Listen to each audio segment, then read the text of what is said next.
চলেছি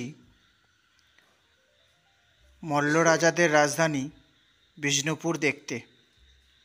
মল্ল রাজধানী বিষ্ণুপুরের উৎপত্তির ইতিহাস 1000 বছরের বেশি। 1000 বছরে প্রায় অর্ধ শতকের ওপর রাজাগণ বিষ্ণুপুরের রাজ সিংহাসনে বসেছেন, রাজত্ব করেছেন, পূজা পালন করেছেন, দেশ জয় করেছেন।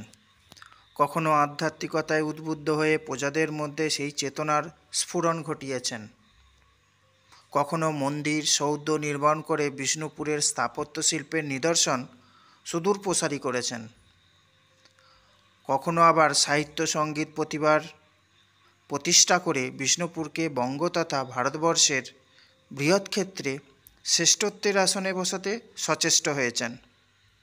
মল্ল রাজাদের বংশানুক্রমিক দীর্ঘদিনের শাসনে বিষ্ণুপুর যে একটি আদর্শ রাজধানী হিসেবেই গড়ে উঠেছিল সে বিষয়ে সন্দেহ নেই। কিন্তু বিষ্ণুপুরের পূর্ণাঙ্গ ইতিহাস এখনও পর্যন্ত লেখা হয়ে ওঠেনি। যেটুকু লেখা হয়েছে তার বেশ কিছু অংশ কিংবদন্তি বা লোকগাথা থেকে নেয়া। তবে সবচেয়ে বড় প্রমাণ বিষ্ণুপুরের মাকড়া পাথর বা টেরাকোটা মন্দির সৌধ এবং তার গায়ে আটকে থাকা স্মৃতিফলকগুলি। তবে দীর্ঘ কয়েকশো বছর ধরে বিষ্ণুপুর বা মল্ল রাজা যে বেশ জাঁকজমকপূর্ণভাবে চলেছিল এবং ভারতবর্ষের আরও 5টা রাজ্য বা রাজপরিবারের মতো দেশের মূল ইতিহাসের সাথে বিষ্ণুপুর মলভূম বা মল্ল রাজাগণও অঙ্গাঙ্গিভাবে জড়িত, সেসব কথা ইতিহাস আজও আবিষ্কৃত হয়নি।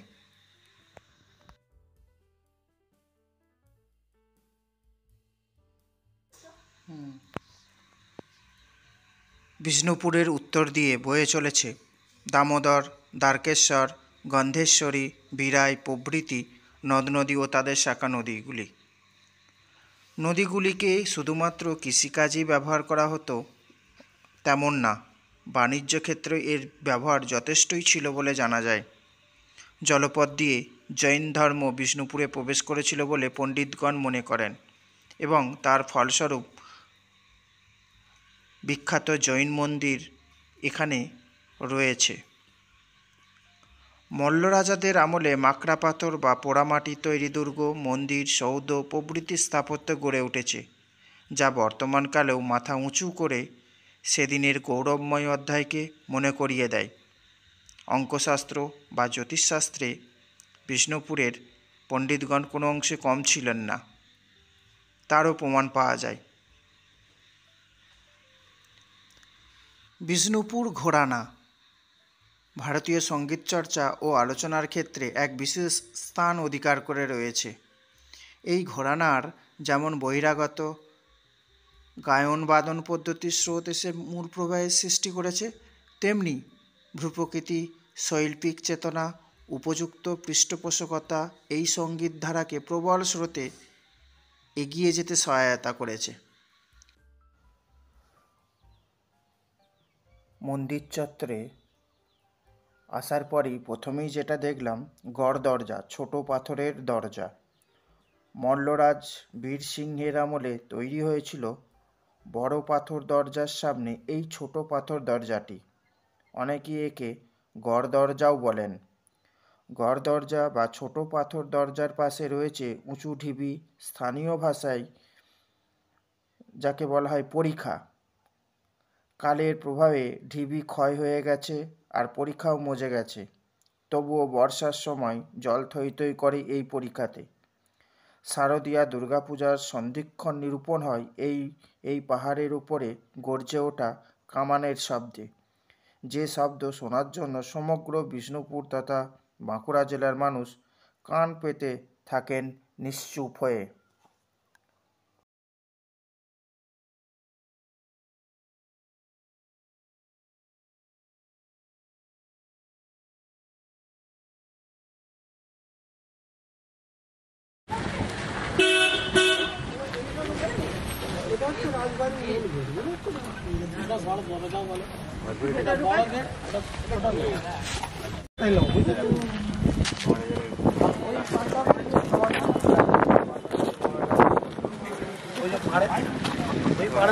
কামানকে বসায় ওইদিকে বলে বলে ফাটায়।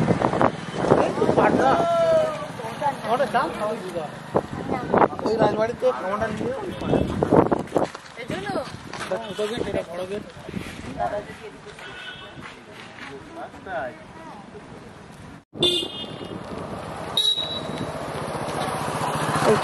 ওই তো পারো ওইখানে ওই তো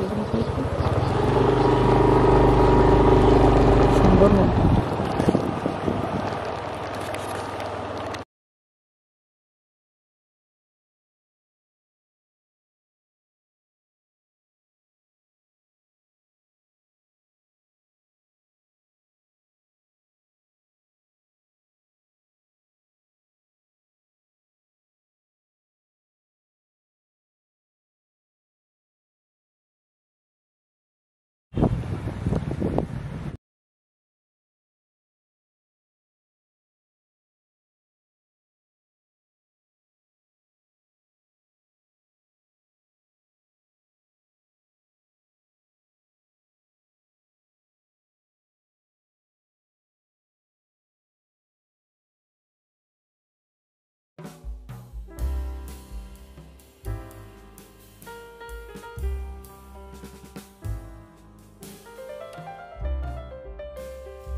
1729 খ্রিস্টাব্দে মাকড়া পাথরের তৈরি রাধা গোবিন্দ এই মন্দিরটি মহারাজা গোপাল সিংহের আমলে তার পুত্র সিংহকৃষ্ণ সিংহ প্রতিষ্ঠা করেন।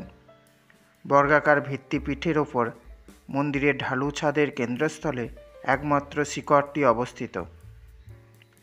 মন্দিরের দক্ষিণে একটি পোড়ামাটির রথ ও উত্তর পূর্ব দিকে চতুষ্কোণা পুষ্করিণী বা ইঁদারা রয়েছে।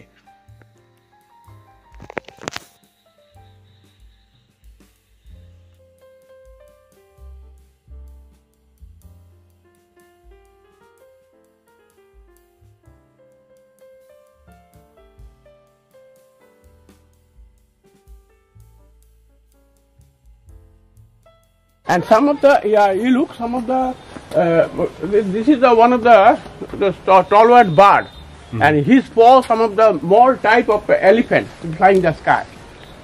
Some of the rock bird, some of the singer, what of the stalwart bird. And this is the dragon type, the Kamdhenu. And the oil boat, wounded the man. And you look at this one. Yes. And you come. And this is the disguise of the demon, or oxen demon. Lord Krishna, one of the demon disguised, the oxen demon, oxen, and he killed. And you look the cane demon also, the cane demon, disguise of demon. And this is the Jahangir Tupi on all the Mughal influence, and some of the women offering wine. And this is the camel, the Rajasthani flag. All of the Mughal influence. The Lord Krishna with some of the Gopi, and Kali at the moment. And after the Lord Krishna, some of the Gopis with some of the water, with fish also there. Look, fish. And then এটি হলো জোর মন্দির। তিনটি মাকড়া পাথরের মন্দিরকে নিয়ে এই জোর মন্দির অবস্থিত। এই তিনটি মন্দিরই মল্লরাজ গোপাল সিংহের দ্বারা 1726 খ্রিস্টাব্দে প্রতিষ্ঠিত হয়।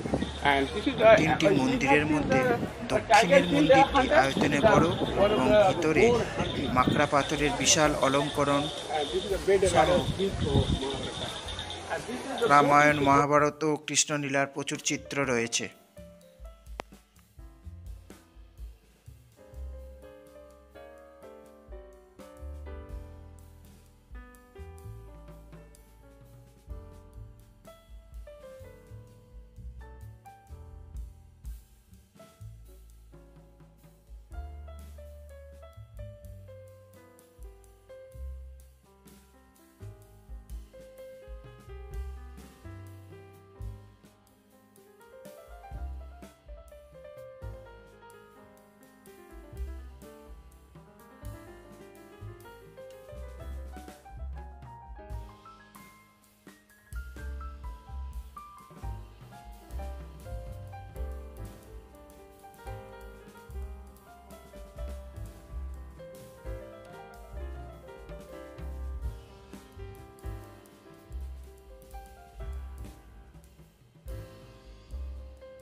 And this is the smoking tobacco. All the Mughal, middle of the planet, all Mughal. And you look on the tiger kill the deer, bison attack the man, the hunting. And this is the banner East Asian culture, Muslim.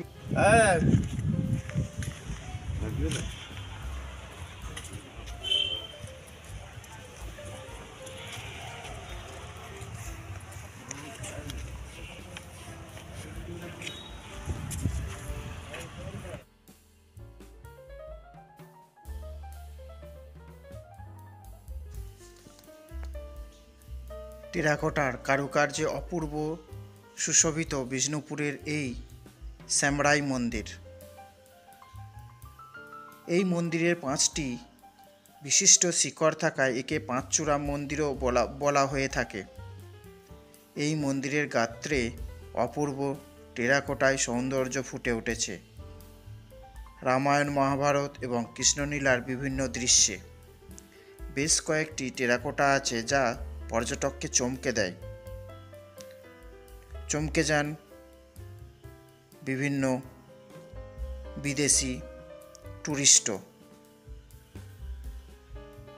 Terracotta অলঙ্করণের উৎকর্ষ ও অজস্রতায় এই মন্দিরটি বঙ্গ সংস্কৃতির এক মহা মূল্যবান সম্পদ।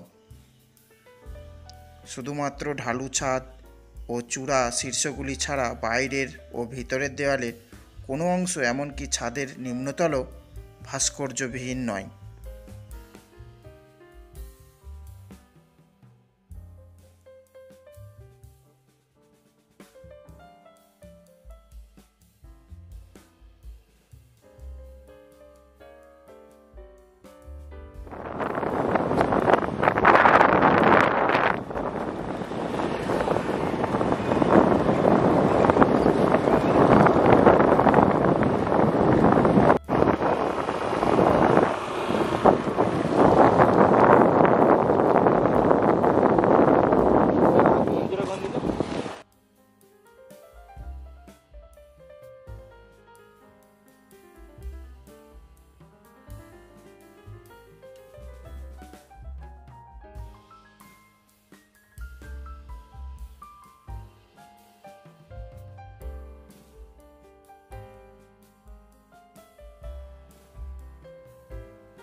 এরপর চলেছি রাসমঞ্চ দেখতে। মহারাজা বীর হাম্বির এই রাসমঞ্চটি আনুমানিক প্রায় 1600 খ্রিস্টাব্দে স্থাপন করেন। পিরামিডিক আকৃতির সৌধটি বাংলার আর কোথাও দেখতে পাওয়া যায় না। তবে এখানে বিষ্ণুপুরের বিভিন্ন মন্দিরের রাধাকৃষ্ণের মূর্তি আনয়ন করে যে বিশাল রাস উৎসব পালন করা হতো সে বিষয়ে কোনো সন্দেহ নেই। এখন আর বর্তমানে এই সৌধটির মধ্যে রাস মূর্তিগুলি এখন আর দেখা যায় না।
বিষ্ণুপুরের অনিন্দ্য সুন্দর আধুনিক ঐতিহ্যেও মণ্ডিত এই মন্দিরটি হল ছিন্নমস্তা মন্দির। 1973 খ্রিস্টাব্দে মেদিনীপুরের বিখ্যাত ব্যবসায়ী কৃষ্ণচন্দ্র গুই মহাশয় এই মন্দিরটি প্রতিষ্ঠা করেন। দেবীর স্বপ্নাদেশ পেয়ে বৃদ্ধ রাজা কৃষ্ণচন্দ্র এই মন্দিরটি প্রতিষ্ঠা করেছিলেন।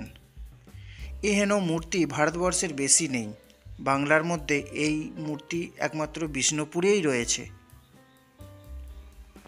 ছিন্নমস্তা মন্দিরের পাশেই রয়েছে দলমাদল বা দলমর্দন কামান।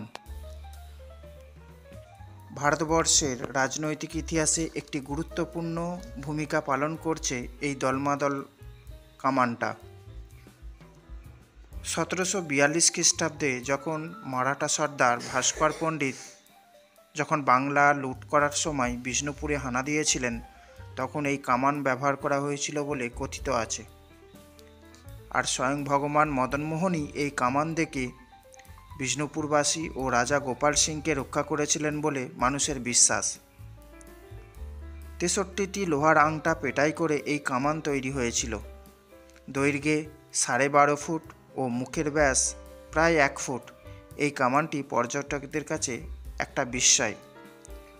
বিষ্ণুপুরে কামানের ব্যবহার যে প্রচলিত ছিল এবং রাজশক্তি যে কত প্রবল ছিল তাই প্রমাণ এই কামান। পণ্ডিতগণ মনে করেন বিষ্ণুপুরে রাজশক্তিকে হ্রাস করার জন্য ব্রিটিশ সরকার প্রচুর কামান অন্যত্র সরিয়েছিল এবং মল্ল রাজাগণ ব্রিটিশের গ্রাস থেকে মহাশক্তিধর কামানগুলিকে গোপন স্থানে চিরতরে লুকিয়ে ফেলেছিলেন। বিশালাকার এই কামানটি 1919 খ্রিস্টাব্দে এই স্থান থেকে অর্ধপ্রথিত অবস্থায় উদ্ধার করা হয়েছিল এবং এখানেই পরবর্তী সময়ে স্থাপন করা হয়েছে।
আমাদের শেষ ডেস্টিনেশন লাল বাঁধ। বিষ্ণুপুরে যে 7টি বাঁধ রয়েছে তার মধ্যে লাল বাঁধ অন্যতম। এই বাঁধের জলকে যে শুধু পানীয় হিসেবে ব্যবহার করা হতো তাই নয়, কৃষিকার্যের প্রয়োজনে এর জল ব্যবহার হতো। সর্বোপরি এই বাঁধটি বিষ্ণুপুর নগরীর সর্বাপেক্ষা উচ্চ স্থানে থাকার ফলে বিশেষ প্রয়োজনে পরীক্ষাগুলিতে জল সরবরাহ করা হতো বলে মনে করা হয়। লাল বাঁধকে ঘিরে মহারাজা দ্বিতীয় রঘুনাথ সিংহদেবের সময়কালে নর্তকী লালবাইয়ের নাম জড়িয়ে আছে। কথিত আছে লালবাই এর প্রতি প্রবল আসক্তির কারণে দ্বিতীয় রঘুনাথ সিংহদেবের স্ত্রীর পরামর্শে সৈন্য দ্বারা শিশুপুত্র সহ লালবাইকে ডুবিয়ে মারা হয়েছিল এই বাঁধে। তবে নামকরণ নিয়ে অনেকের ধারণা কুলদেবতা লালজিউ এর নাম থেকে লাল বাঁধ নামকরণ হয়েছে। একটা বিশাল এলাকা জুড়ে এই বাঁধটি অবস্থিত। আপনি চাইলে বোটিংও করতে পারেন। পার হেড 20 টাকা করে এখানে 1 ঘন্টা ধরে বোটিং করার ব্যবস্থা রয়েছে।